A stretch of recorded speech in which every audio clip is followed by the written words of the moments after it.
বাবা বিড়ালটি মা বিড়ালটির সাথে পরামর্শ করে মাছ শিকারে যাওয়ার সিদ্ধান্ত নিল। পরের দিন সকালে উঠে নদীতে চলে গেল মাছ ধরতে একটি জাল নিয়ে। নদীতে যে অনেক বড় একটি মাছ পেল এবং সে অনেক খুশি হলো।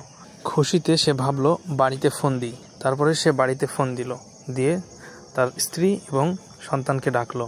তার স্ত্রী এবং সন্তানরা মাছের ডালি নিয়ে মাছ ধরতে চলে আসলো নদীর ধারে। স্ত্রী সন্তানদেরকে নিয়ে অনেক আনন্দের সাথে মাছ শিকার করলো। তারপরে মাছগুলো নিয়ে বাজারে বিক্রির উদ্দেশ্যে রওনা দিল। বাজারের কাছে চলে এসেছে, অনেক খুশি।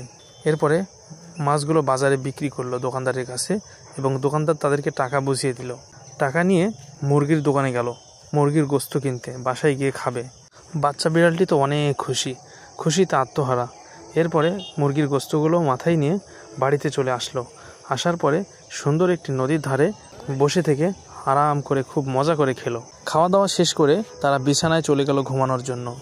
তখন বাবা বিড়ালটার মাথায় শয়তানি বুদ্ধি চাপলো। সে তখন ভাবলো, কষ্ট করে টাকা দিয়ে মাছ কেনার কি দরকার, মাছটা চুরি করে আনলেই তো হয় বাজার থেকে।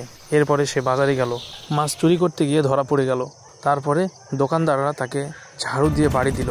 এরপরে সে কষ্টে একা একাই বসে থেকে কান্না করতে লাগলো এবং আকাশের দিকে তাকিয়ে বলতে লাগলো, হে আল্লাহ, আমি কি করলাম, আমি আর কখনো এমন ভুল করব না, আমি আর কখনো চুরি করব না। তারপরে সে দেখতে পেল হঠাৎ তার সামনে একটি ইঁদুর। আল্লাহ তাআলা তাকে রিজিক দিয়ে দিল। তারপরে সে অনেক আনন্দের সাথে ইঁদুরটি খেলো। খাওয়ার পরে তারপরে সে তার স্ত্রী ও সন্তানের জন্য দুটি ইঁদুর মাথায় করে নিয়ে চলে গেল। চুরি অন্যতম একটি জঘন্য গুনাহ এবং খারাপ কাজ, তাই আমাদের এটা থেকে বেঁচে থাকা উচিত।